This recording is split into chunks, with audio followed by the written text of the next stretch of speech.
Hello and welcome to the Warcraft Academy guide to the Iron Juggernaut. If you only want a summary of the fight, use the menu at the top to skip to the end, otherwise keep watching. In this encounter you fight against a giant scorpion with a lot of avoidable damage abilities. He has two phases, an assault mode and a siege mode. In assault mode he'll melee your tanks and has a frontal cone attack called Flame Vents, which does high fire damage in that frontal cone.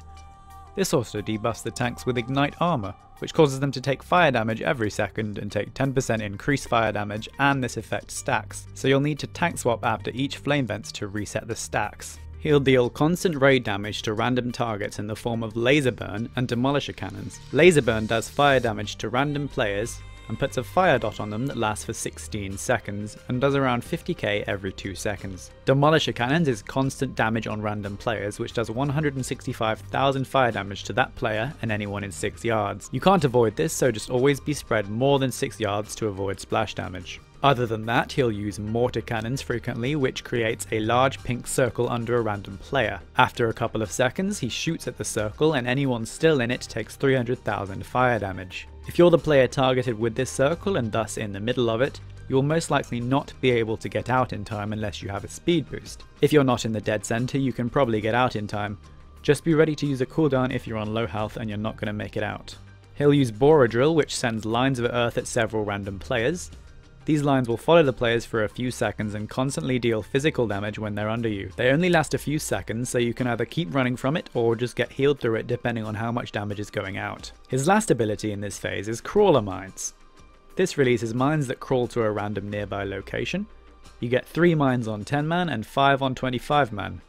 Each mine will start a cast called Detonation Sequence, which lasts for 10 seconds.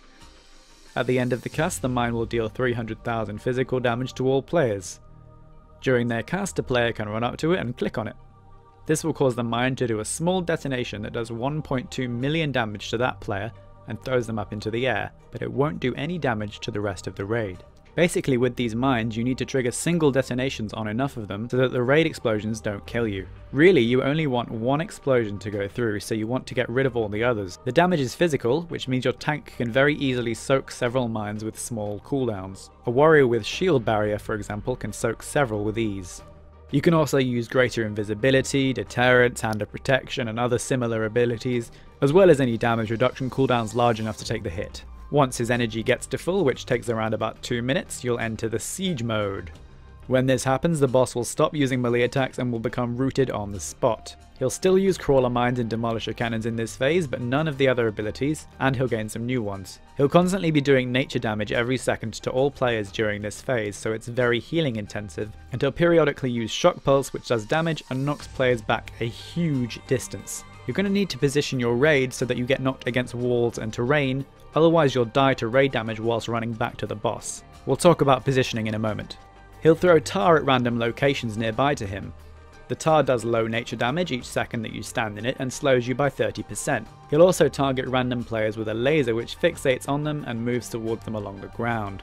It does 200,000 fire damage to anyone that contacts it, and if it comes into contact with a tar puddle it will explode and deal 200,000 fire damage to the entire raid. If you get fixated by this, you'll be notified by an emote on screen, and you simply need to kite it around to make sure it doesn't pass through any tar puddles, so you'll need to make sure there are none in its path as you move.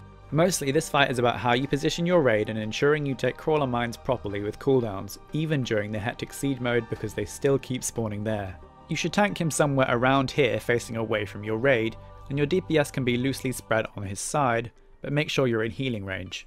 When his siege mode starts, you want to position yourself in between the boss and a relatively nearby wall, so that the knockback doesn't move you very far, and you can then continue to DPS and heal as before. You still want your raid to be moderately spread out, especially if you're 25 man, so spread out in the enclosed areas like this. This fight is pretty intense on healing, so you should definitely take 3 healers for 10 man and 6 or 7 for 25 man.